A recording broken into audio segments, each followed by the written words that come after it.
ALIEN8UK. Welcome back. You found it again. The UFO Files. Broadcasting round the clock on ALIEN8UK. Red-eye listeners, insomniacs, sky watchers, van drivers on the long haul. You're tuned to the only station that stares back at the dark with you.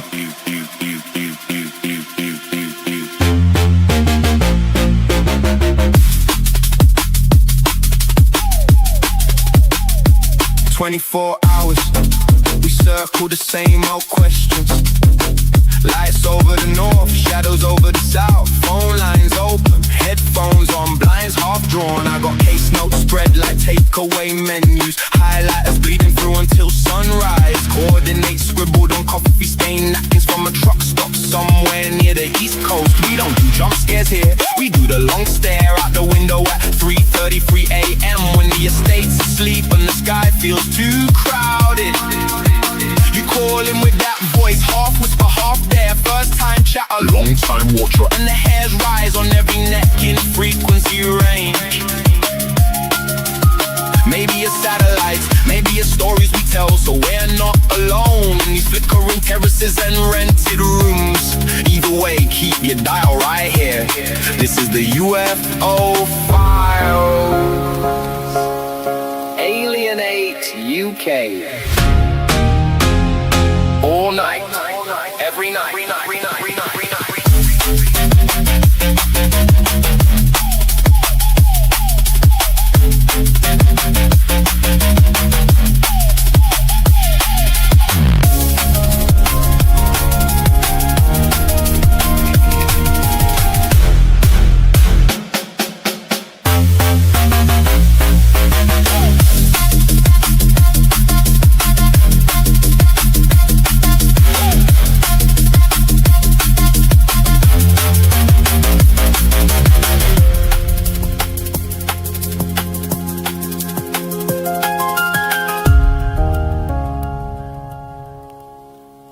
Welcome back.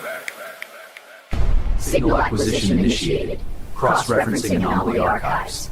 Pattern recognition complete. Aether 8 online. Proceed.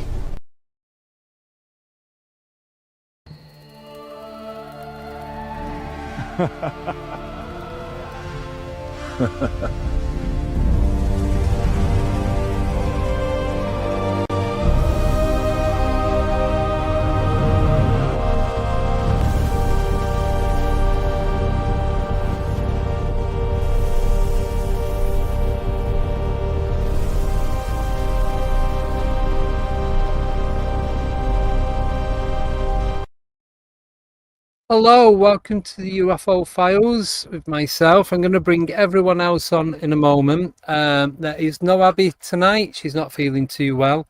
But there are 4 other members of the Rendlesham meetup going to be joining us. So just going to get straight on with it. So first we have Lynn and Tim living their van life. Welcome. Thank you very much. It's nice for you to learn. Welcome. Now we have Dan D. Welcome to the show. Thank you for joining us. And then we have the wonderful Miles Ellis. Hello and welcome.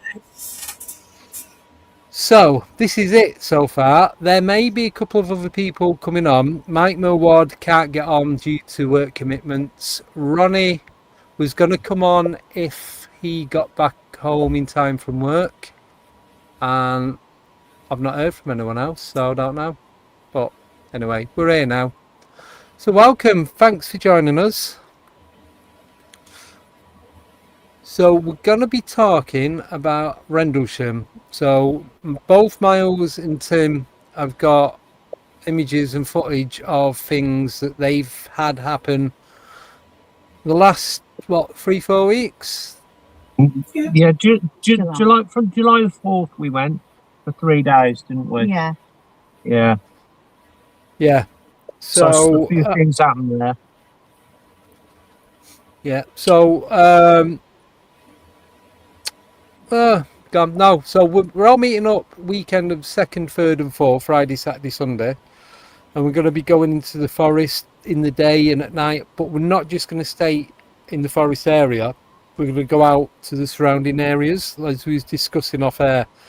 Not going to give the locations away because we just want to go there and it's selfish, but do it on our own without interference from anybody else. So we're not even disclosing which campsite we're going to, keeping that a bit of a secret as well, because we don't want all of Tim and Mousy's fans turning up asking for autographs and photos and everything else. So no, we just want to be able to get in and get done and do what we want to do. But I'm hoping from this weekend in October that there's going to be something extended from that later on in the year, which you'll find out nearer the time. So that's it. So Miles or Tim or Lynn, who wants to go first about your recent encounters?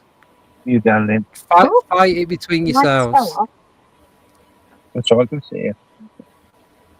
What about you, Miles? You want to go first? You can go first, I don't mind. Okay. All right then. So we went there. We actually went down to Rendlesham. When did we go? When we met you, Miles, there. What month was that? No, we went on the 4th. Yeah, but then later on we went on. Talk about what? Right. Okay, 4th of July. Yeah. We went down there and we had a camp. There was 4 of us there, 5. Self, Tim, there was Willow, Lois, Wayne Seedon and Jacqueline Dixon. And we went out during the day, first of all, but at night time we went down to where we walked during the daytime. So we started off just past the East Gate on the other side of the road, and we went down that road there, the path. We walked down there. It was extremely dark. It wasn't black, but it was quite dark. It went freezing cold as well at the crossroads. Yeah, we got to these crossroads, which is there, and the atmosphere changed, completely changed. So, of course, Jacqueline got all the equipment out. Yeah. And Wayne was... everything was going on. But we were... Can I just jump in at that point? Is that all right? Yeah. So, you know Alex seen the monk things in the tree and that big whale hairy camel thing? That is on that crossroads. Yeah. Yeah. And that's the corridor that you go down to get to the crossroads where all the grasshoppers, dragonflies and butterflies were that first time that I met up with Alex. Right, listen to this. Mad. When we were there, you just mentioned something now. We were hearing really strange noises, but it was in one part, then it was on another part. Followed us. It was like in the square, really, all surrounded, clicking. Something like the Predator, but not. Not quite the same. One of the people thought it was toads. It wasn't toads. No, I know what toads are like. Toads don't click. No, it was strange and it was very unnerving. So and that stayed with us for a while. I've got the Predator noise on here, so I'm going to play it. Let me know how close it is to this. Lower, higher pitched. Higher than that. Yeah, it was higher and didn't sound quite so menacing as that. Yeah. But that's where we found the building as well, at that crossroads. It was the next day. Yeah. I didn't, none of us knew about it. So anyway, that happened there. We walked down to where the lemon squeezer is. You know, we took the left path at the crossroads. We took the left-hand path down, and then you got that you've got the tunnel that's covered over with the concrete. Yeah, the big round. Yeah. Which is strange because that building at the other end by the crossroads, I wondered if it was linked up with the tunnels underneath. I don't know. So when you first, we did- cross over from Sorry. Eastgate, and you get in, and then you've got the brick building that you can just see. Then a bit further up, you've got the crossroads. So where that No. brick building No. is, oh, is it not that No. one? No. Now you go down to the crossroads. There's Yeah. a path to the right. If you go down that path to the right, I think Miles knows where it is. 20 foot. 20 foot. It's there. Right there. Right. But you can't Got it. see it because it's behind a load of foliage. Yeah, I found it. It's got a big steel. It's the thing that I found funny about it. I know Ronnie said in the chat that they used it for deer and that, and you did, Miles. But why has it got a big, massive steel door? Wouldn't a steel door? Would they need a steel door with locks on it for deer? The meat over, yeah. Unless don't that know. was put on afterwards to stop people Yeah, getting man. in. Then, I don't know. I don't know. because inside there, it's like the concrete floor doesn't go right to the walls. There's a moat round The it. moat around it, and on the left-hand side as you're going in, halfway up that moat, there's a hole that goes underneath. Yeah. There's all candles in there. You know, people are doing rituals in there. Yeah.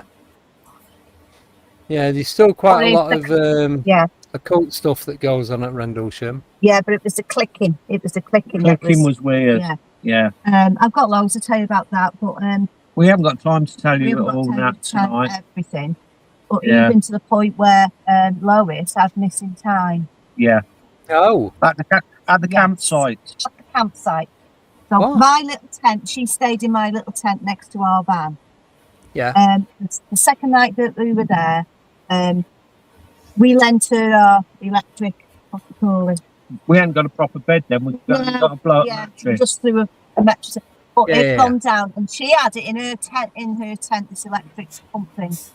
Anyway, she got into bed, and she fell asleep. So I couldn't sleep because I was sleeping on the floor, right? We Yeah. couldn't go into stir there. Anyway, about 1:30 in the morning it was, I heard the front door on the tent. It's only a small two-man Zip. tent. Zip. Open very slowly. Then the inside one opened very slowly. Within 2 to 3 minutes, they opened properly. She gets out, and I thought to myself, where's she going? Is she going for a wee? Down to the toilet. To the toilet. So is she going to go behind the van or what? Yeah. But she went Yeah. to the front of the van. She went to the front of the van, and within less than a minute, she went back into the tent. The zips Yeah. went back down. She went back into the tent. So when I seen her the next morning, I said about going to the toilet. I said, where did you go to the toilet? I thought you were going to go behind the van or something. No, she said, I Yeah. walked over to the toilets. I said, you couldn't have. I said, it would take you 5 minutes to walk over that big field to the toilet. Yeah. It would take you 5 minutes on the toilet, another 5 minutes back to the tent. But all that was done in less than a minute. So the rest of her stay, Oh. 3 or 4 days later, she was having really, really strange problems with she didn't know where she was. She was disorientated. She was in a bit of a mess actually for about 3 or 4 days. Yeah, she looked a bit out of it. Out of it, Spaced out. Yeah. Yeah. Yeah. Hmm.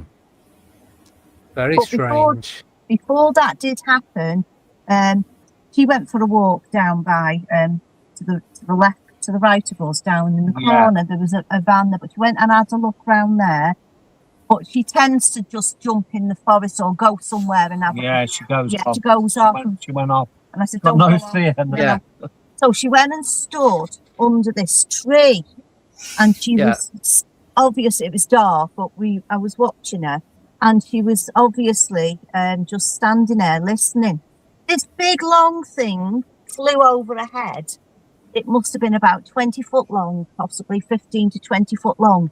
And it was like a big ball in the front and had a long tail, but the big ball in the front had a bit of creamy white in it. It went over Yeah. her head and down into the floor. I thought, oh my gosh, This is at the this campsite. is at the campsite. And the next thing, something come Can we, out. can we rearrange? something came out of the sky above the tree she was in. It was a white Yeah. light, and it went through the trees and down behind her. And then That's what. she came back to the tent because we were still sitting outside watching them. We were sky watching. Yeah. Yeah. That's what we seen when we went. Wow. The white light in between, but dancing around the trees. I've Yeah. seen the white lights dancing around near the lemon squeezer and like brilliant white orbs. Yeah. Yeah. Yeah.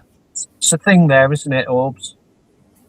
But earlier in the day, afternoon, we went for a walk behind where Just me and you. just me and you, and then they went. Yeah. We went with Jacqueline and Lois it later. was just getting dark when we was up there. Yeah, and Yeah. something run across the path. Yeah, I see something run across the path. I'm 99% certain it was just a deer, and it just looked black because there's no light. Yeah. But Lois seen something else Almost directly after. directly after, and it was closer. Yeah. And when you go up this certain path, there's a little field on the right, and it's like a triangle. And Yeah. most of that, it's what do you call it, fern. Yeah, the bracken. And there's Yeah. a very short grassed area at the back, like a triangle. This thing came down at the side of that, went in front of us, and went up into the trees on the right. She chased it in. She chased it in, and Wow. it changed shape. It changed shape. She said it looked like. I didn't see it. No, you said it was a. You said it was a deer. I thought it was a deer. Jacqueline Yeah. thought it was A badger. badger. She said, "I've never seen a badger 10 foot tall." Again, this is only, Again, this is only a couple of 100 yards from the camp. Yeah.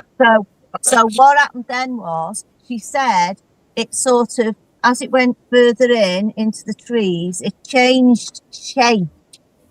Yeah. It morphed and went and disappeared. But we had to sort of drag her back because she was going to run after it. So that's Yeah. what A bit happened. braver than me. Yeah. Yeah. So that's what happened on our last trip there. Yeah. A few other Interesting. things, but Yeah. it's a great site though. It's all set out in a circle. It's like a load of cowboy and Yeah. It's in a circle. I'm not saying too much because you don't want anyone to know about where we are. No. But it's a good site. It's a good little site.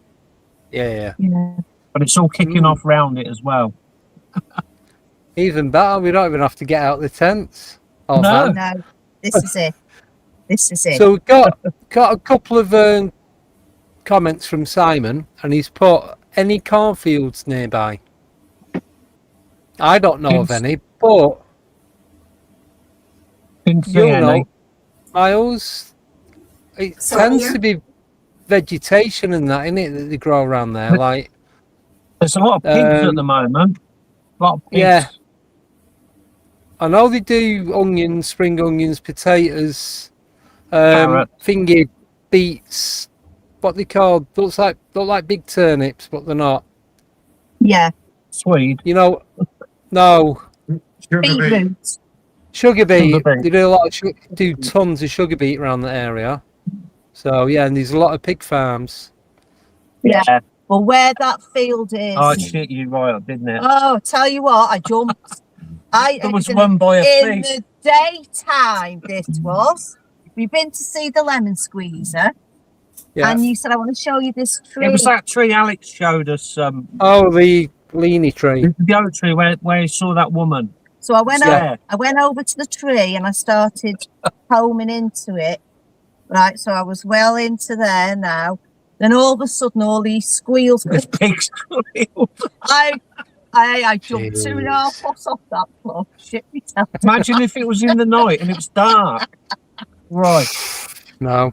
Well, that's where I see my first orbs in Rendlesham. Yeah, I remember. The orange ones. We seen two, then we seen two more about 5 minutes later. Yeah. It's never been a dull moment, should we say? No, that's good. So next one is from Simon. I remember reading this. Reports of large metal doors slamming shut. The sounds of large metal doors slamming shut before a lot of dogmen sightings. Wow. Yeah. And what did I just say? Oh my God. And I'll tell you what else. I don't know whether anybody has also noticed when you first go on that track opposite Eastgate going down towards Crossroads. First time I went was earlier on in the year, and I pointed out, it was in the day, pointed out to you, Tim, some of the trees on the left-hand side were burnt, but they had this white... Silver birch trees. They had this white dust stuff up it as well.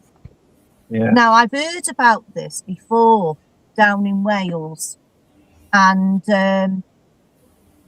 it's, what was it? The Pentuck incident down there. Yeah. Now, I've heard about that down there, and she described it to a T. Cat. But that, the first thing I noticed, it was burnt black trees at the bottom, and this white stuff, which was further up. And I'm thinking to myself, and the trees were snapped. Yeah, there's a lot of snapped off trees. I know there are big cats around there. There is actually a particular tree Miles will know because you was there when Simon was showing us, and it's believed that a big cat uses it to climb up, take its food. There's one particular tree. So I think when we go, then check that out. UV torch, find any cat we or anything else. Yeah. So, and that's not that far into the forest either. That's literally, you cross from Eastgate and it's like 2-minute walk. Is it 2-3 minutes? Something like that. Wow. So, yes. So, Miles, should we show your video? Yeah. So this is a thermal imaging video that Miles took. Was it last Saturday you took this? This wasn't last Saturday. This was a couple of weeks ago. I took it. Right. So this is in Rendlesham. You don't have to say whereabouts. I think it's... You're going to have to turn your head that way because of the rotation of the video that's done it. I'm not sure. Over. No. And I didn't want to try and turn it and mess it up and lose any quality of the video, so I'm just going to play it as it is. Right. Oh yeah, it's on its side. But if you look, you can see...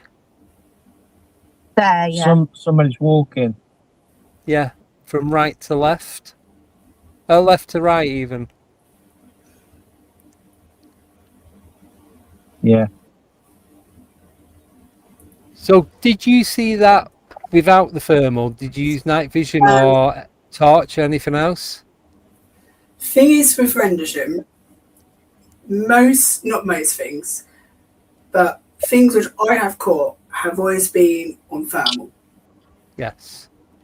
There's always have. I haven't had night vision, so I can't really vouch for night vision. Right, okay. But I was walking down towards Eastgate, and you're just like, I think I was walking with the thermal because it was a brand new thermal. I haven't used it before. Walking down the thermal, and I was like, "What's that thing?" And the funny thing is, I was looking in the same direction, no person. Yeah. Thermal camera picked up, but there's no physical person. And then when it stopped, I turned the thermal off, went to where the tree was. No person, no footprints. Literally, the ground was not disturbed. Oh. Nothing was destroyed, nothing. It was literally, I showed it a couple of people who have been in the forest longer than I've been in the forest. And they said it was a wigwam. To them, it looked like a wigwam. And I said, yeah, interesting thing was, when I then investigated it, where the thing stopped, I said there's no actual evidence of a person walking there, because normally there's an evidence there'd be, trees, brush breaking and all of that. So I said, it hasn't been disturbed for quite a while, because normally Forest England they do occasionally go down that section, and they do fell trees and disturb things down there. It's mostly up towards where the UFO statue is, but nothing was disturbed.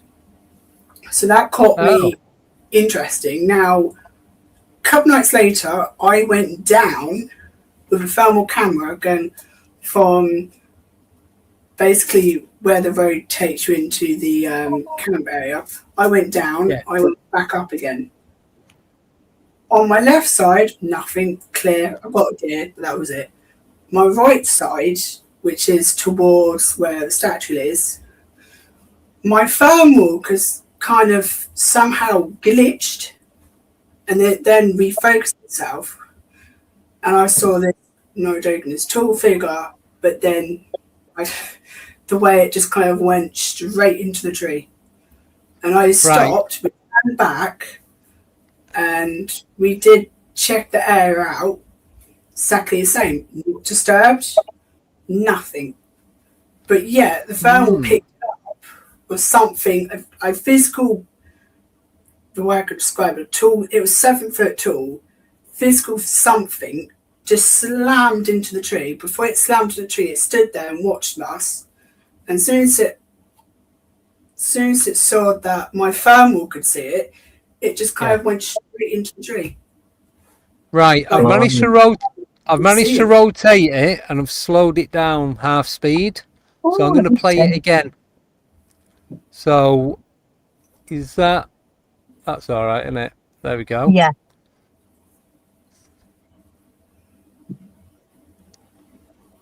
Yeah. It's all right.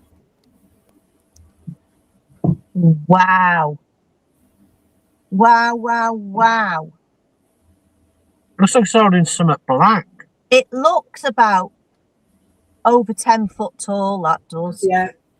Yeah. I was pretty lucky. But you can see it walking. Literally, like the way the person said it, who I showed it to him, because let's be honest, I've heard things about woodboys. That forest in Rendlesham, there were reports of Sasquatch woodboys, and he looked at it and he went, "That looks like a woodboy." And I went, "What's a woodboy?" Oh, well, and then that tall thing. I went, "Oh, you mean a Bigfoot?" Yeah. Pretty much. Excellent. Well done, that. I know. I haven't caught it again. I've only caught it twice. Not ever again. Wow. And that's the thing. So if it is a reflection or a shadow or like a heat signature from yourself reflecting, because obviously how hot it's been in the UK lately has been ridiculous. So it is possible to get they call thermal shadows. Yeah, thermal shadows. It's something, I can't remember the proper term for it. So it's like a reflection of you or whoever else is there, and it's just creating this that looks like a person, but it's picking up as a thermal image. Yeah, I did think that, but then I did it in December. So, yeah, but even so, if it was that, it would do it every single time you was recording. Well, under the same circumstance, environment, but you'd get it more than twice. Yeah. When we went on Saturday, we did a night walk, me and Steve and someone else. We went, you probably haven't been to this where we've been. We went deep into the forest. We went probably way back behind the military base, which is very old, hasn't been touched. You can tell the Forest England have just left it as it is. We're near a pond, and it's a big dip. We got to there, and it looked like a really ancient forest. That section is what the forest used to be like. Whereas is that the bit going down towards the open prison, but not that far? No, we went further right towards Woodbridge, but down. Right. Oh, so back kind of this way. Near Butley. Butley Park. Yeah. Right. but further deep into the forest, because he says he's had interesting things in that area. So we got to one location, and we started walking down there, and he was doing his live, which is very rare because you don't get a lot of signal in that location. So he was doing his live, we were just walking. Mind you, this is getting pitch black now. We're going into the darkest section of the forest. And what caught me and him and his views on the stream was this tall 7-foot furry thing standing near a tree and just staring at us. And we all stopped and looked at it, thinking, okay, that can't be a person because we're so deep in there. And also the timing we're in the forest is that why we standing at a tree. And they were just amazed by it. And then I just got, crikey, I got slammed by emotion. 1 minute I was crying, 1 minute I was like, I need to get out. Yeah, been there. The interesting thing was the emotion wasn't my emotion, but the feeling I got was it was coming from this creature. I felt the emotions. I was like, we need to get out. And we got out and I ran past and we actually saw 2 trees slammed in an X sign as we came out. And I was like, I know what that is, but I'm not going to say it. I just want to get out of this location. So we kind of got halfway out, so it's a little bit open. And then he was like, I want to go back in. I don't want to go back in. Sorry, I just saw what I just saw. I don't want to go back in. So we went back in, but we went the back side. And we saw, he saw, and I heard it, things breaking, things like someone like decided someone to destroy half the forest. And he saw a black figure. At this point, I was just like, I'm terrified. I just want to get out of this location. Because we are quite deep into the forest. And it's probably an hour to get back to the car, or even 2 hours. Because it's how deep it is. We were. And I was like, I just want to get out. And we stood there listening, still, rattling and crashing. We went back on the way back to the car, you could still hear it, it wasn't as loud. Yeah. And then he had his camera onto the left, and then we see this orb in the tree. And he was like, we can't see with naked eye. It's only the camera picked up the orb. We couldn't see with naked eye. And I was like, well, that's interesting. He's like, I'm going to go down there. I don't want to go down that path. So we carried on, went back to the car park. We got to the car park, and this is when he started having a conversation. And I said, I'm going to say what I think it was. Yeah. And I said, I think it was a Sasquatch, because it looked like a Sasquatch. And he went, yeah. He says he came out and said, oh, yeah, there's always 3 down there. He says there's 3 portals down that area. And they get quite protective. And he said he's heard signs, like calling signs down there, or things breaking on a tree. I'm like, yeah. I didn't want to say that because at the time I was just so freaked out seeing this thing. I mean, the path was there. It was about a couple feet in the forest. Like, you could see it. Yeah. I don't want to deal with that in the forest. And we're sitting there talking. Meanwhile, as we're sitting there talking, he then sees a black figure move past in the car park in East Gate. And I found my light. It wasn't there. And then this one, it gets even more stranger. We got out of the car, and I was like, can you see that orange orb above the tree line? He went, yeah. So there was an orb, there was 2. How big? We're talking big. Right, okay. Big. We're talking like almost like a big, powerful torchlight. And you could see one going from orange, one going from red, and it kept doing this pattern. And then for a split second, we then saw from going from 2 to now a triangle craft. But we stayed there for 5 minutes, this triangle craft, disappeared, went back to red and blue. No, sorry, red and orange. And then the one on the back was just going bright, small, bright, small. And I was like, this is interesting, because I haven't seen it. Triangle craft in the forest, but it was quite quick. And he went, yeah, there's normal activity, but not to this level. And he says, I think something's going to happen. And he said, I don't want to stay here. I just have a feeling something's going to go down.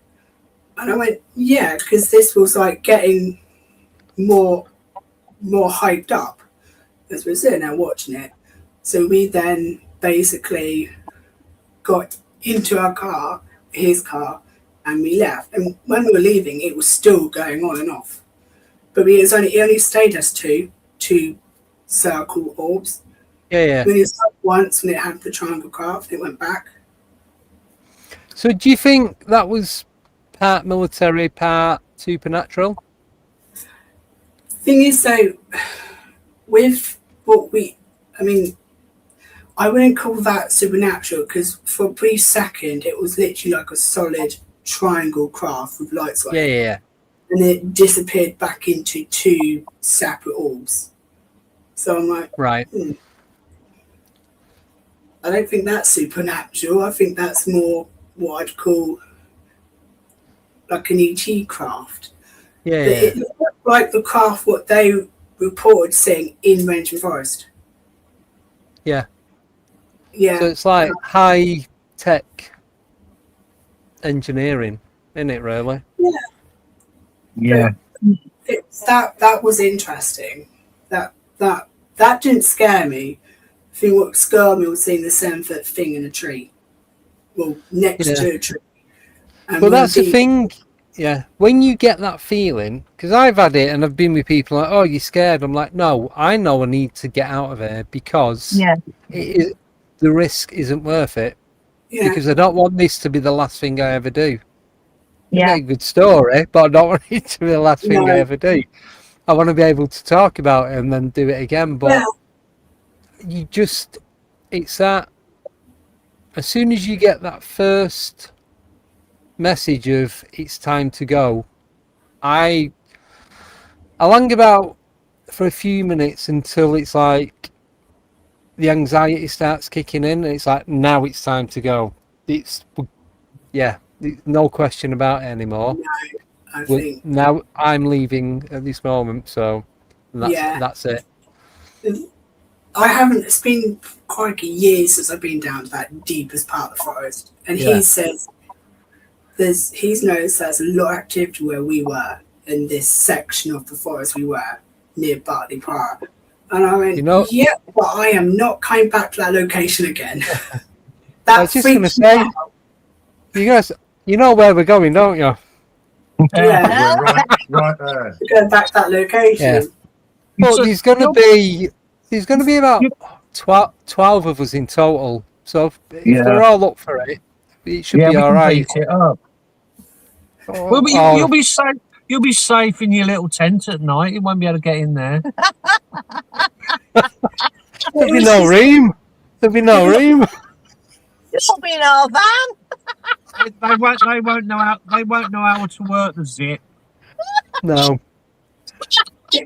It was just the fact seeing it 7 foot tall. I mean, I've seen them near East Gate, but I've not had.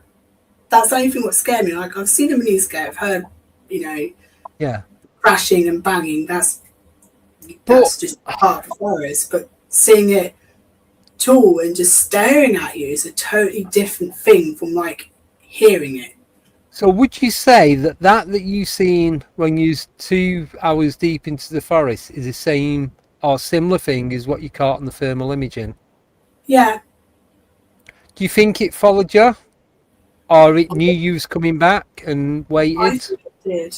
Because don't know. I've always heard it, but it's a combination of the fact that me, someone else, and the people in the live stream saw it. Yeah. That was like, okay, we're not measuring this. This is actually real now. Yeah, you can't argue with facts. No. So, yeah. Right, so moving on to Dan. I know, Dan, you've never been to Rendlesham. No. But after hearing all of this, what would you like to get out of the experience that we're going for? What would be your Yeah, that's what I came here for. Well, an experience like Miles has just described, to be fair. I've always been into the paranormal, always, since I was a kid. But I've never, not that I'm aware of, I've never experienced anything like that. I've had a couple of NDEs, that's as close as I've got. Yeah. But yeah, I'm looking forward to that. I mean, that story Miles just told just makes me want to go tomorrow. I want to go now, to be honest with you. Yeah. And I think if I wasn't in work tomorrow, I'd be like, right, we're ending it now. See you in 2 hours. Yeah, give me 3 hours, I'll be down. Yeah. But yeah, so that's what I want, because I've never had anything like that either. I've seen, as you all know, we've seen stuff, we've heard stuff. Me and Tim have been out and about, and we've had encounters together. We've heard people talking, we've heard laughing. We've had that similar predator noise at St John's Church Ruins. St John's, yeah. And we didn't get it in real time. It's when you played it back on the recording, and that sounded like it sounded like a frog or a toad clicking. That's very similar to what we heard in Rendlesham, but there was in Rendlesham it was different. There was more of them, if you know what I mean. It was a wider spread coming from everywhere. Yeah. You couldn't pin it down, and then when we walked around, it sort of came with us, sort of weird. So back to Dan. So would you go off into the forest on your own? Are you brave enough or daft enough to do that? Yeah, definitely daft enough, yeah. I would as well, I've gone down. Yeah. I mean, I'd have my thermal and my night vision with me, but I'd go on my own. Alice? I'll keep calling you Alice. I'm just going to call you Alice from now on. It's easier. Sorry. So, are you up for going on your own? Me? Yeah. Probably with we'll all be there within, because we spoke about... I've never been scared of the forest, but where we went... Yeah, there's something not right. It was deep, and because I've been there for quite a while, I was expecting that. But always take someone who knows where the paths are, because if you don't, you'll get lost, or worse, that you lose signal, you're just stranded in the forest. Yeah. Yeah, I'm debating as to... I'd go off into the forest, but I don't know how far I'd get before come back crying and screaming. But the thing is, like we spoke before, we're going to have, like, health and safety and have a proper format. We have a proper format as to anything that goes on. We need to be vigilant of everything around us, our environment, the weather, other people, paranormal stuff, and just everything, the trees, the ground, the lot. So we will all be within close call of each other. It's just how we want to play it when we get there. Yeah. So we'll just have to, I don't know, just wing it like I do every week on here. Yeah. So what? Interesting. Yeah. What would be? This is a question to all of you now. Your overall, what would be your ultimate experience of Rendlesham? Out of anything, not just at Rendlesham, but all this paranormal, supernatural and unknown stuff that's going on everywhere around the world, what would be your ideal take from going there that weekend? Physical craft. Yeah, I'd like to see a craft too, I agree. I've seen a craft. But close up, like. Close enough that you can go inside it? Let's go and have a look round. No. Yeah, they might have an open door. I'd like to see light beams. Yeah, part of me wants to say cryptid, but I'm not keen on coming up close to a dog man? No. No. See, I'm not. we just spent, right, this is real. We've just spent 4 days and nights at Pendle. We've been to Pendle, Right. Yes. And Seen Oh, that. yeah. I love it there, But we went for the sculpture trail, and it was all right actually. Just like Rendlesham, felt just the same. Yeah. Same trees Yeah. and everything. But when we got to this sculpture of the black dog, Yeah, there's a big black dog in there. because in the history, was it Alice Nutter? Yeah. She had this black dog with glowing orange eyes. Now, when you look at the sculpture, the person who sculpted it, its tail was scaled. Now, when I look at that black dog and I think about the history of Pendle and the witches, you look at the old pictures that they drew at the time, and they drew the pictures of these witches or women. Poor buggers got slaughtered, didn't they, really? But they had these dogs mating with them. Mm. And I said to you, I wonder, because you only draw what you see. Yeah. But was that the tabloid at the time that was going on? But the thing is, there's no smoke without fire. So, was it a dog man? Mm. Or was it a giant dog with red eyes, which I've never seen a dog with red eyes? And it made me think about the possibility of these things happening in times gone by. Only people are seeing these things now as different things, like cryptids. Yeah. These dog men. Was that a dog man? Was it a dog man? We used to call them werewolves, didn't we? When did it change to dog man? About about 10 years ago, I think.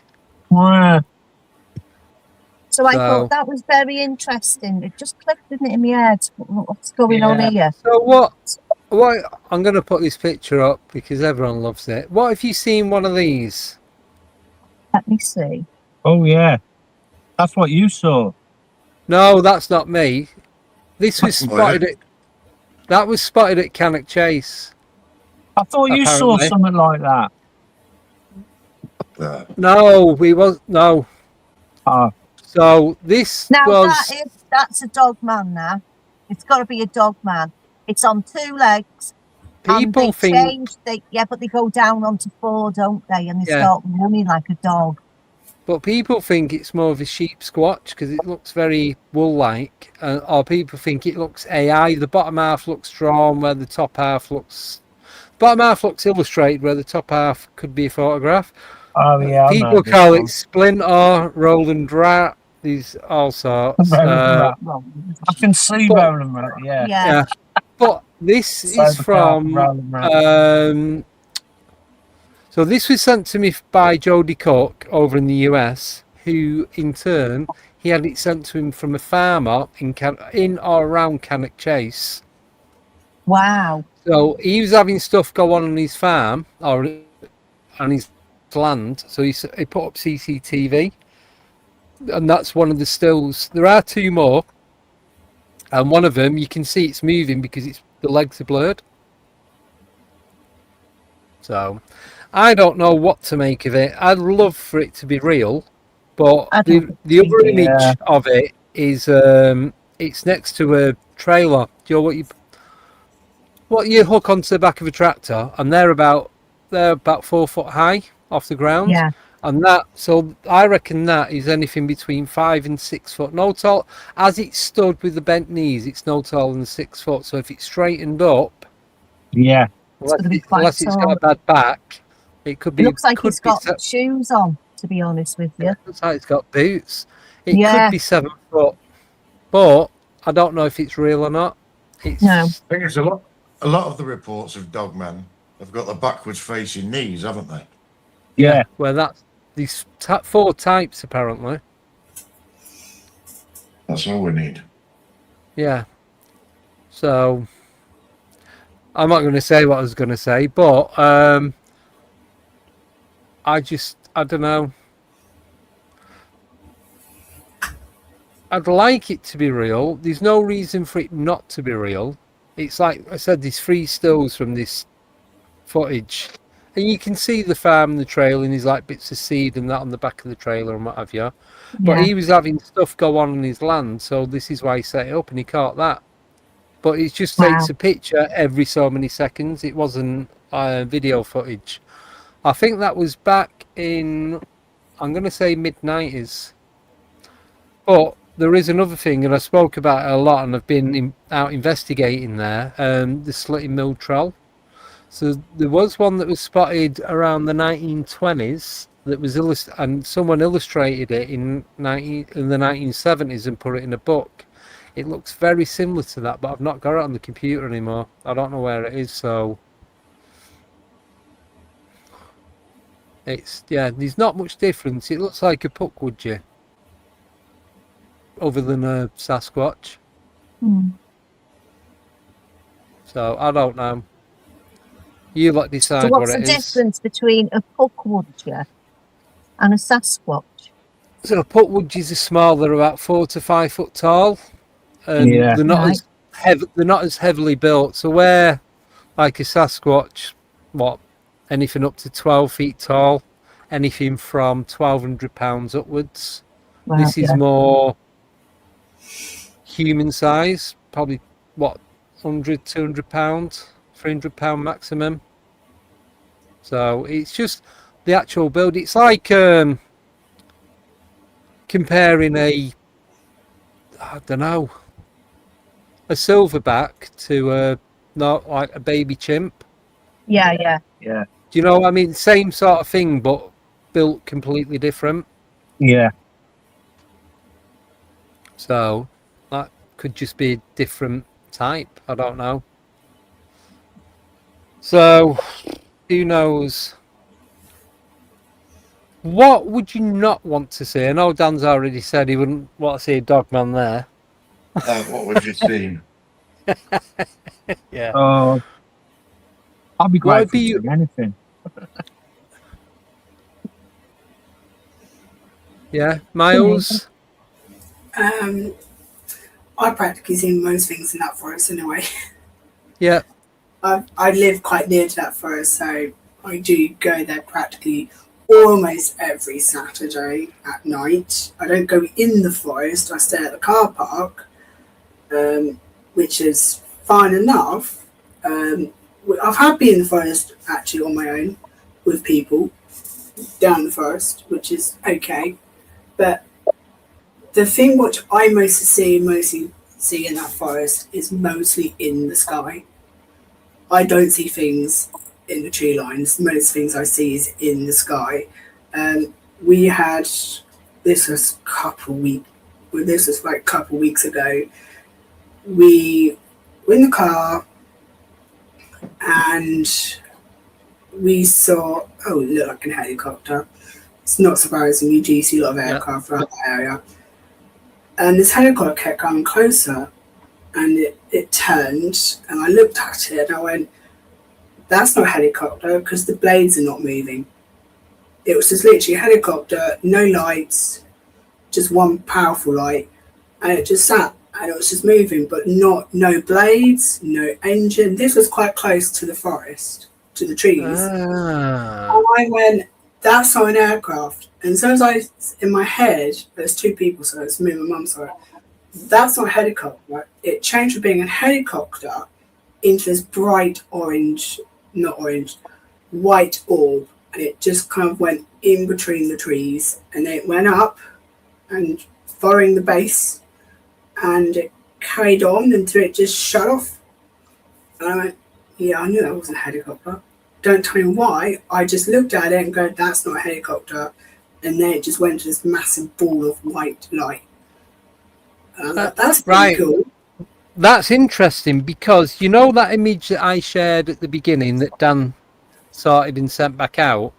Yeah. So the guy that sent me that, he told me that they'd gone into Rendlesham and he's seen a UFO, like flight saucer type UFO, go behind a cloud or behind some trees, I can't remember which.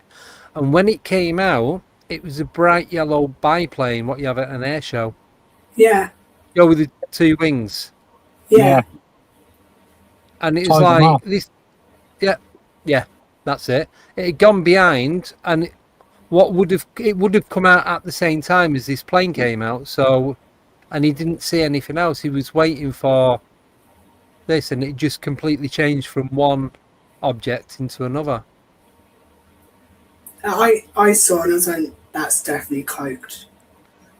Yeah. Or I'd say hologram, because the way it just, as soon as I thought it in my head, it just changed from being a helicopter to now as bright. I mean, you could see it was almost not, it was bright, but you could see corners at the end. And I went, yeah, that I knew you weren't what you, I knew you weren't what you were trying to be. Yeah. I was like, I knew that. It's just I class them as mimics, because even though it's not a sound, it's still an object trying to mimic something that's we've got. And I've had encounters with stuff like that in the past as well. I'm not going to go into it now. Yeah, you're probably sick of hearing it anyway. Yeah. But that was one of them was a helicopter. That makes no sense. The more I think about that, I remember that story. Yeah. I wonder why would they bother doing that? Do you think they do that because, let's just say, some people are not ready to see a craft, and if someone saw a craft that has happened in the forest, full panic takes over. You know, he's in the forest, and it's like, that's not what we normally would see. But do you not think that's for the general public that are just thinking, that because if they're walking through and they see a UFO, a triangle-shaped craft, or God knows what, if they hear a noise and they look up, it's a helicopter, and they don't take any notice of it, like the not air balloons that I seen. First glance, first few seconds looking at it, looks like an air balloon. Yeah. And for Tim, the balloon festival was on last weekend. Yeah. At the race course. Yeah. And we could see him. We didn't go. We could see him from the house, and we got photos and that. And I was in work on Friday morning, and you could see there was 7 balloons in the sky, and they was further away than the ones that I'd seen in Cambridge that time. I remember that. You could see the gondola. I could see the basket. You could see the people in them. You could see the flames. I stood outside my van. You could even hear them with the propane, lighting them up to lift them. Yeah, that's loud, isn't it? All of them. Yeah. And these are about a mile away, and but it was 6 o'clock in the morning, so there weren't a lot going on. So you could hear it as a clear day and what have you. He's getting ready to go over to centre of Northampton. So I've took photos of them just for my own mental purpose, that I'm not completely losing it, and I know that them things that I seen 18 months ago were not hot air balloons, and these actually are. Was it 18 months ago? God. Yeah. Yeah, last March. Well, the first two was last March, and the last one was in September on the last day of the ballooning season. Right. And that, and you reckon you saw one on a low loader, didn't you? Tarped over. Yeah. I've got a thingy of that. I made a AI, and this is exactly what I seen going through Suffolk. Exactly like that. The company name, the vehicle that it was on. There was more police vehicles. There's unmarked ones. There's more bikes. There's more cars. Wow. And I was so imagine that image is my eyes looking at it, and I'm sat with my head out the van watching it drive past. And that's how close I was to it. Didn't you lose your phone signal and everything, didn't you? So I had my phone. They didn't work. I had my scanner, what I used for work, that has sat-nav and all that on it. Both of them just started going. It was down near Sandringham, probably about 2-3 miles away, and nothing was working. Nothing whatsoever. And as soon, within 30 seconds of it passing, everything started working. I reset my phone and scanner twice because I was stuck in the middle of nowhere and had no idea where I was going. But you And know without what? the sat-nav, I'd probably still be driving about. When was it we were in Evidence Stubbs? Yeah. And we'd seen something, but the next night we moved over to the other side by the farmer's field at the back. And I said, I'm going to keep an eye out here. But it was getting dark and this big... We got lights over. You know Evidence Stubbs, Andy? I've heard of it. Is it near Daventry? We got lights over the fields there. Yes. And this light came from the back end, and it came out of a cloud, and it was whizzing, and it was. I said, "Oh my God, I've got another one, quick!" But by the time I watched it go over, I couldn't get to the other side of the van with my camera to video it. It was too quick, but it absolutely a full circle, and it was whirring. It went straight over, and I lost it over the woods. Yeah. Oh. So it was very active there. It's around Borough Hill area. Yeah. So I mean, that, you know that, don't you? Yeah. If you have a look on the Enigma app, and you have a look Northampton for all these UFO sightings, remember me telling you we was staying at a house party in Wargrave, which is going out towards Kettering.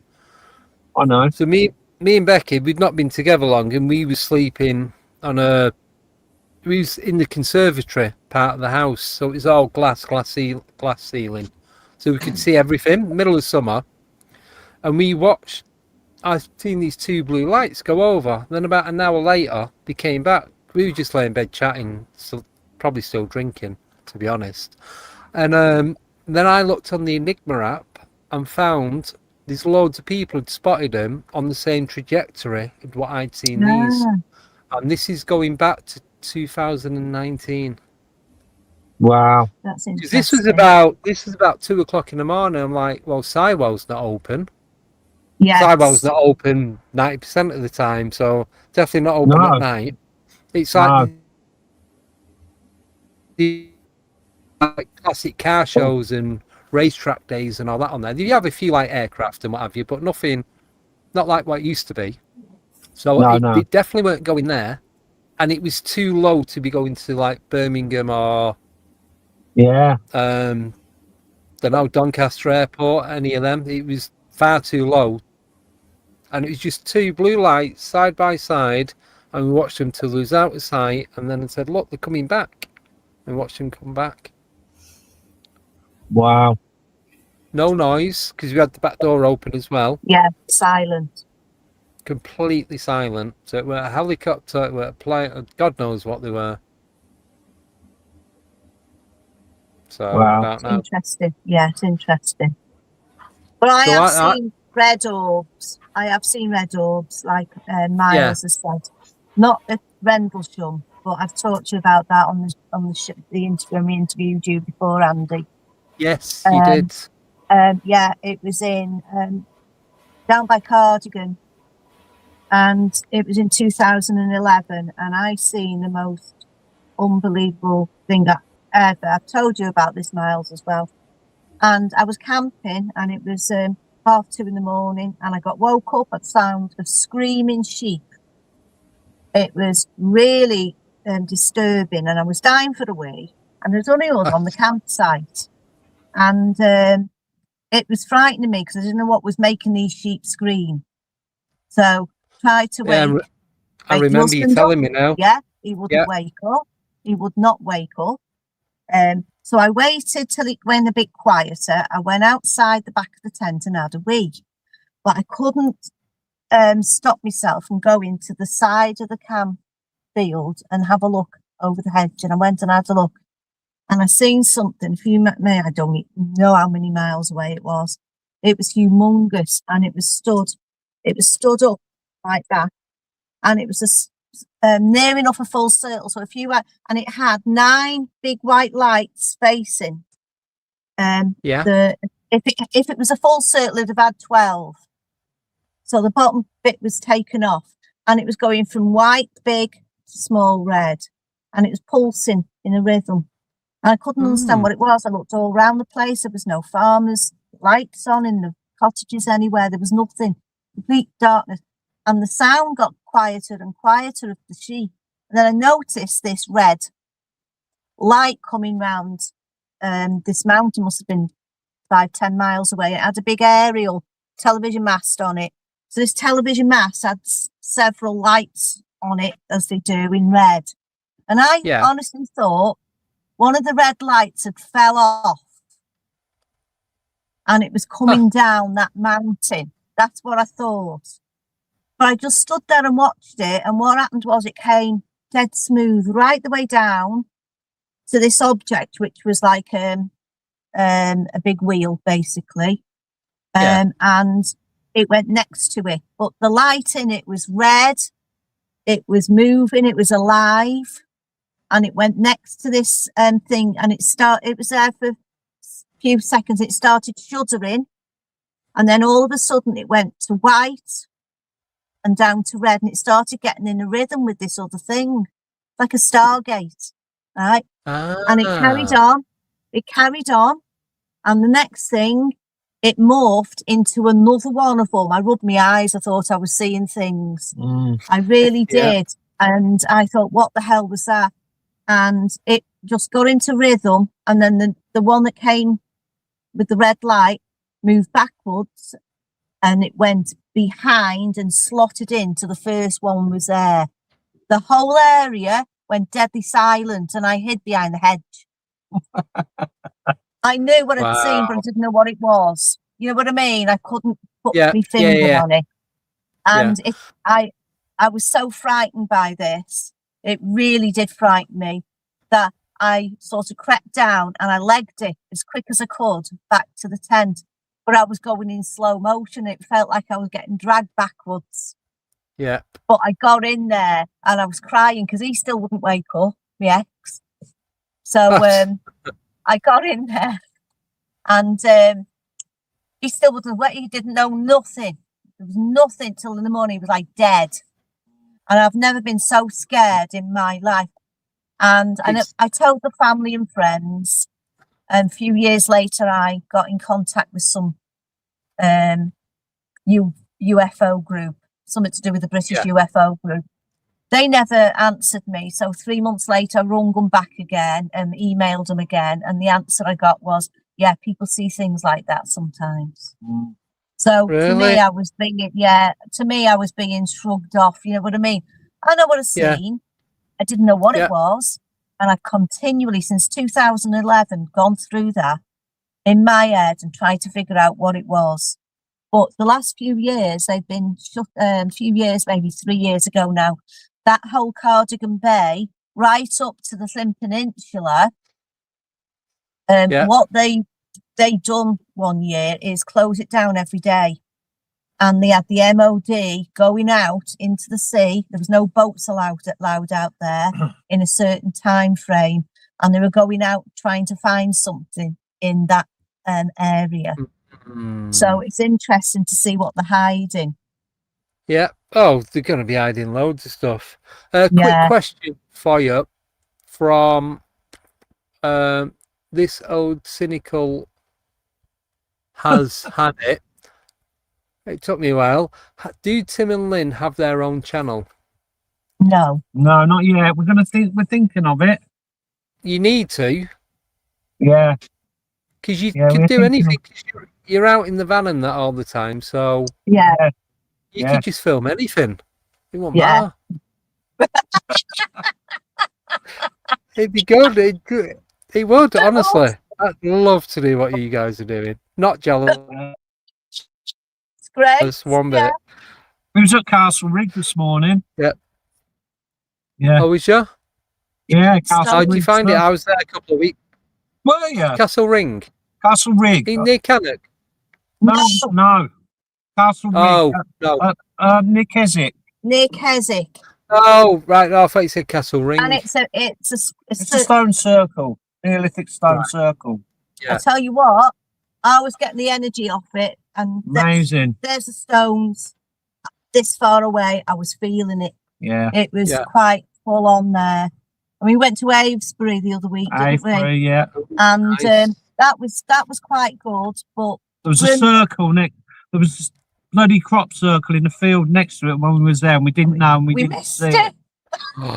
What the hell, Tim? Sort it out. Come on. He's So next slacking. year, We're we're going going to spend a month down there. We're going to the conference next year. They have a big crop circle Oh, yeah. conference day.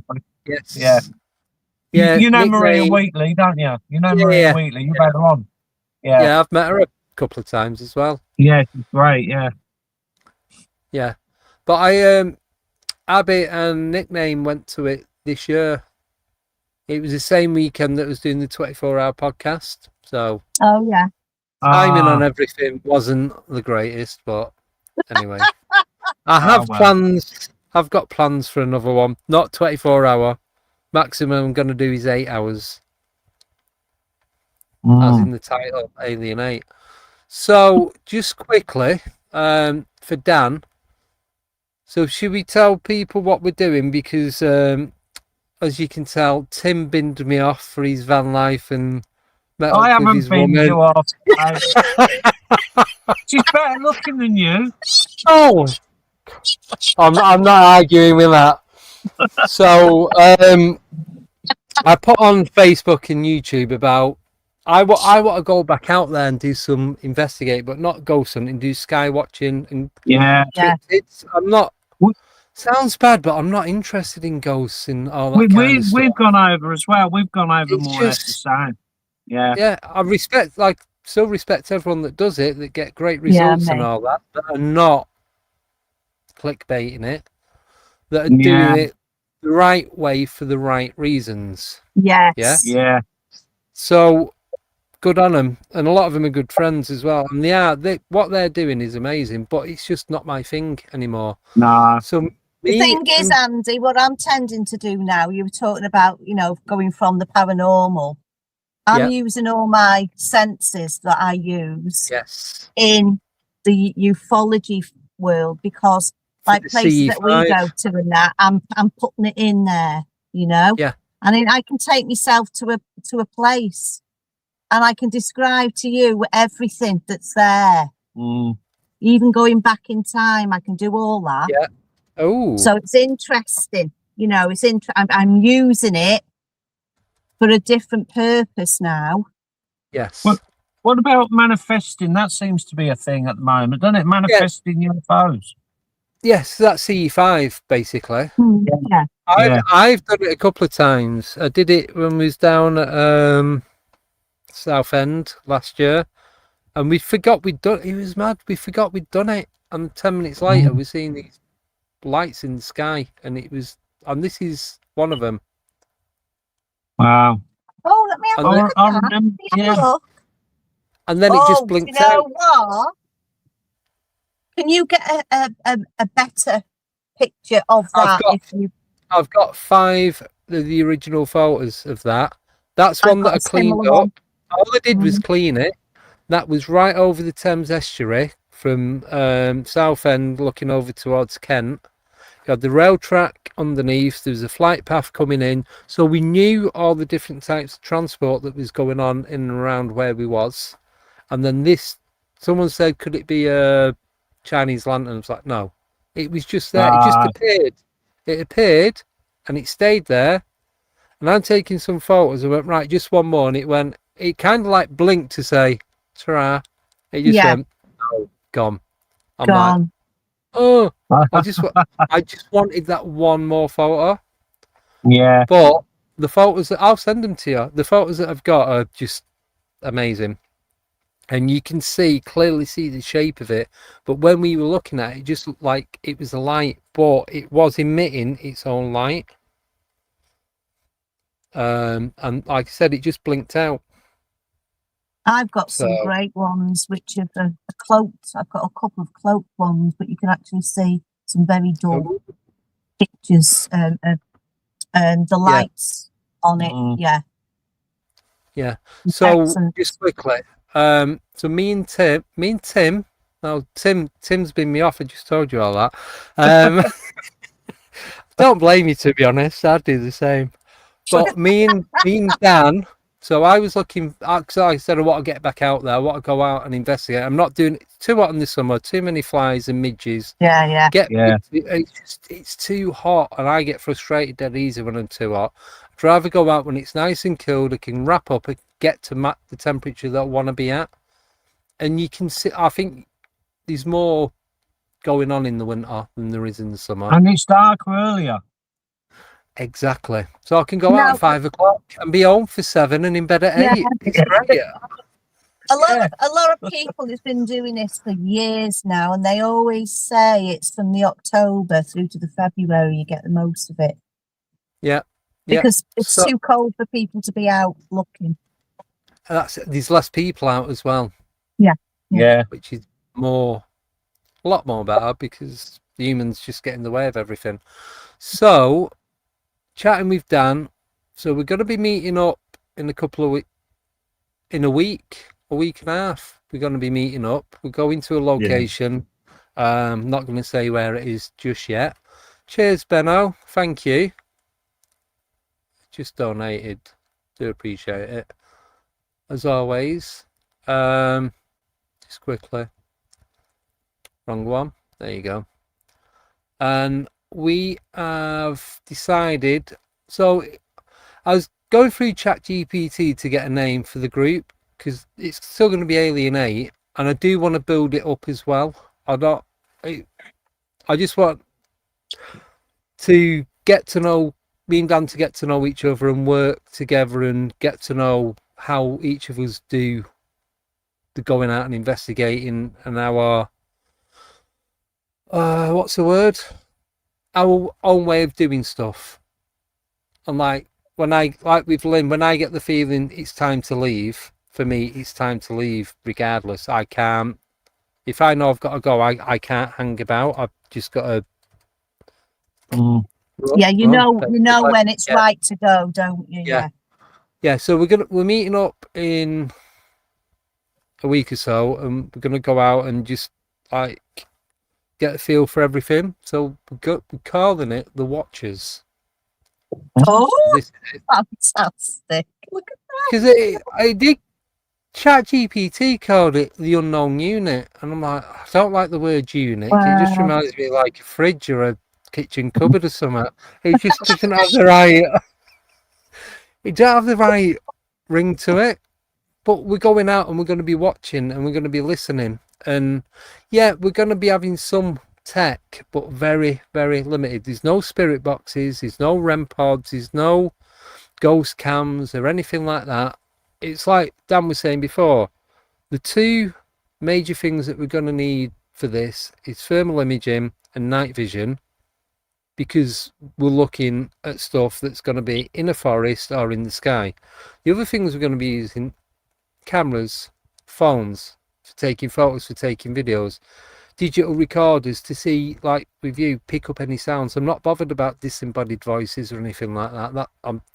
Honestly, I feel bad, but I'm really not interested in any of that anymore. We just need to be picking up any like metallic sounds, anything that we're not picking up with our own frequency.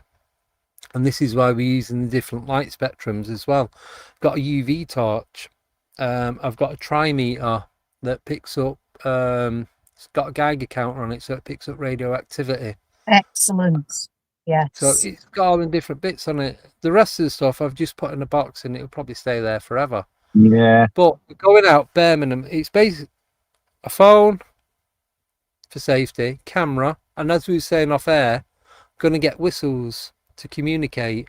Yeah, radio, we'll sort that. Yeah, radio battery drains, or you can't get the right channel, or someone else can home in on that channel or click onto that channel, whatever. Whistle, we work out our own communication language and go from there. And that's all you got to do. No one else needs to know what that is other than the people that are in the group. So that's true. Yeah, so we're just going to do that and go from there. But I do want to build it up eventually, because we're going to need a tech person. Yeah, definitely. But I want to now, like, do it the correct way, document it, where we go, the time we go, the weather conditions, what was there, what we seen, just everything, the whole mapping the whole environment. Yeah. And do it that way, and then go back again, hopefully under different moon phases. Yeah. And go on different weather conditions, different environments, different time of the day, different time of the year, and all that kind of stuff, and then just compare it. See the difference between them. Yeah. But I think we're gonna just stick to 2 or 3. We're gonna go out to different locations, but I think stick to 2 or 3 permanent ones that we're gonna keep going back to. Yeah. So I've done all the radius map and all that, and within so many miles of, not miles, but miles as in distance miles. Yeah. Of where we're going to go. So we're going down to Bempton in a few weeks. Yeah. That was a good trip we went on there, wasn't it? Yes. I need to go back up there. Yeah. I seen a square UFO up that end. Oh. A Filey, it opened up in the sky. Yeah. And a certain person, no names mentioned, shit themselves, but I wouldn't go in because I couldn't stop looking at it. And then all of a sudden it blinked closed, and I thought, where's that gone? And it disappeared, and then I looked out later and it was over the sea. Ah. Was it there's a lot in that post, isn't there? A lot of activity on that post. Was it flat, 2-dimensional, or was it cube shape? It was cubed. It was a cube shape. Because I've never seen one of them before, and I thought, like, one side of the cube, it's like a dice, really, a giant dice. So one side of it was like an LED light. It was really bright. Yeah. And then it was, I couldn't stop looking at it. And then it sort of just blinked out and then moved away and come over the sea. Opened up over the sea. I don't know how far out it was, but it was small then. Yeah. I don't know. See, we just need to try and manifest all this when we go to Rendlesham. Yeah. Without getting abducted. We need to. I think Miles should be our location research locator, because he knows it probably better than Ronnie. all of us. I'm Ronnie. Yeah, I'm Ronnie. Alex, if Alex is coming, Elaine and Simon. But good.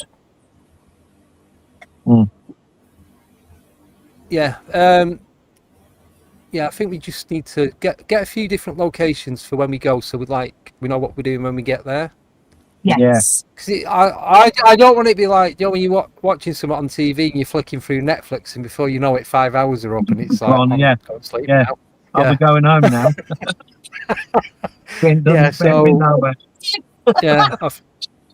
Pretty much. So I think, we need to have some sort of. I know we have got some sort of format, but I need to show you that building. Yes. Yeah. Miles probably knows where it is anyway. Yeah, I reckon. Do you know where it is, Miles? Yeah, I know most. Yeah, I know most locations in the forest. There's a lot of activity in that forest. I could talk forever about what I've seen in the forest. Brilliant, isn't it? Yeah. Yes. Let's storm the gates. Storm the gates. Yeah. What, Woodbridge? like they nearly done in the Roswell. Oh, Area 51. Yeah. That'd be fun. Right, so at the end of the show now, so massive thank you to Dan, Miles, Lynn and Tim. Really do appreciate you guys coming on. Unfortunately, other people couldn't be with us due to sickness and our work commitments. So hopefully next time. But I do want to do Yeah, I do want to do another one. Do a post Rendlesham. Yeah. So we can talk about it if we're all still here. Fingers crossed we are, touch wood and all that. Just don't want to jinx it and something really bad happens now. So yeah, that's it. That's everything I've got. So I just want to thank you guys for coming on. Thank you to everyone in the chat. Thank you for your questions. Thank you to the 2 people that donated. And quick question from Og, because she was late again. Lynn, Tim and Miles, will you be able to find the area in the woods that you was picking up energy from? Yes. Yeah, of course, yeah. Yeah? Absolutely. Excellent. Right, well that's it then. So anyone want to add anything before we vanish? No, other than can't wait to meet you all at Rendlesham. Yeah. Yeah. Yeah. It'd be brilliant. It's only a little over a month now. Yeah. Yeah, 5 weeks. Yeah. Miles? And wrap up, it's going to be cold. I've got everything, honestly. Miles, anything you want to add? Regarding the forest, obviously, it's an active forest, so you might encounter forestry England in that forest. Yes. We did recently have a fire in that forest. Oh. Which took half an acre off. So they're what I call touchy. And you got to bear in mind that you got people going in that forest. I want to say we had a lot of activity of people going in the forest from basically illegal stuff basically going on in the forest. And the Forestry England are very, locking down things now, very much so. The only concern with the whistles is that it might trigger a response from the Forestry England because you have people going in there who have done whistles and, had with laser lights, which is the other thing we've had. People have decided to flash laser lights in the forest. And Forestry England are quite quick to kind of, go in. I mean, they have put cameras up now. There's only one way to find out. It's just because people don't respect the forest anymore. Yeah. No, we're only going to use it to communicate if we have to. It's not going to be... We're not going to be like a marching band going through there, banging whistles out and all that. Yeah, I'm just warning you, the Forestry England has lately been very kind of locky at the minute because certain people have ruined it for everybody. I mean, we went into the forest and we after an encounter and we came back actually, and the Forestry England weren't too bad, but obviously they do have cameras at certain locations in the areas. It's mostly mostly military, mostly Forestry England. They know people go in the forest who do, look into the paranormal. And I've come across Forestry England and they say, "What are you doing in the forest?" And I went, "Well, I'm looking for a UFO." And I'm like, and they said, "Fair enough, but we're just saying, from their point of view, I've encountered them. They said, from your point of view, someone, it's fine going out in the forest and doing what you're doing. It's just that we've had quite a lot of instances where people have done silly things and stupid things, which they had to kind of tighten the forest down a bit."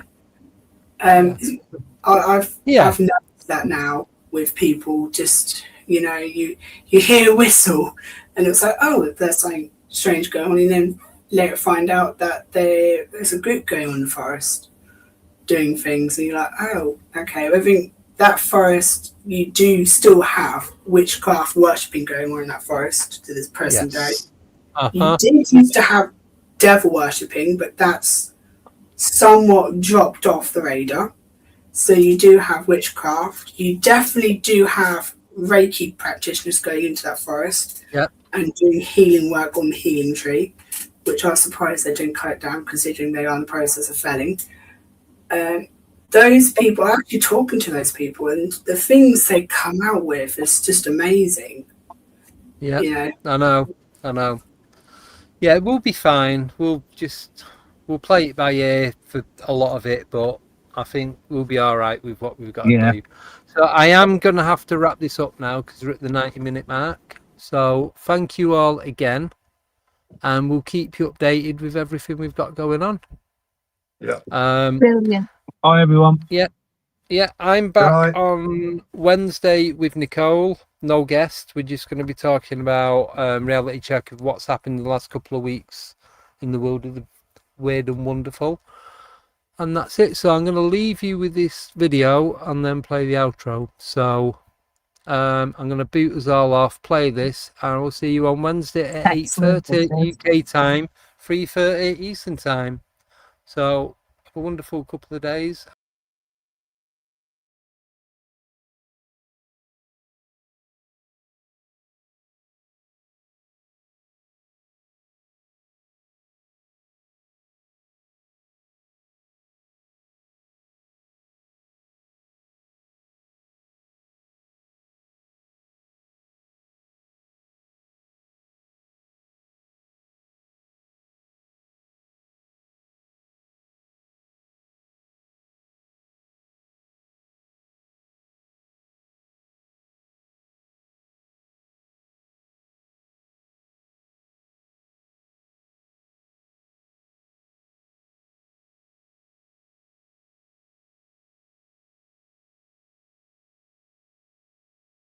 Signal acquisition initiated. Cross-referencing anomaly archives. Pattern recognition complete. Aether 8 online. Proceed. Welcome back. You found it again. The UFO Files. Broadcasting round the clock on ALIEN8UK. Red Eye listeners, insomniacs, sky watchers, van drivers on the long haul. You're tuned to the only station that stares back at the dark with you.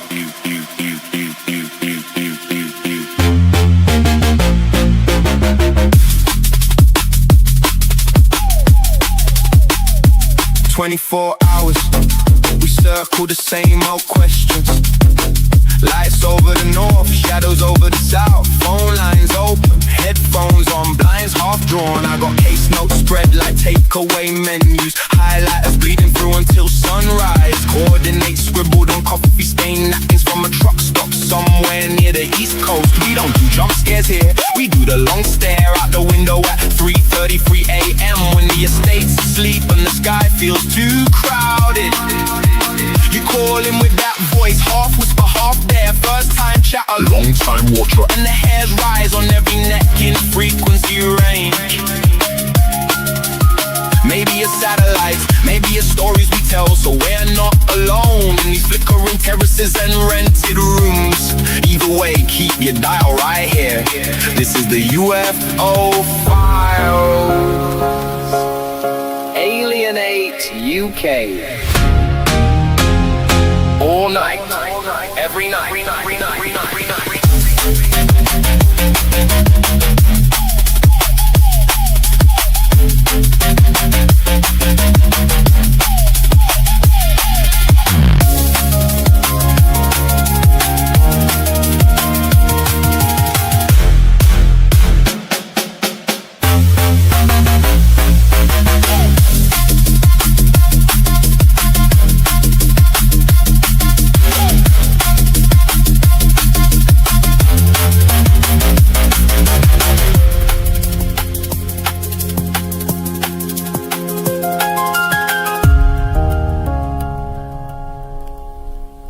Welcome back.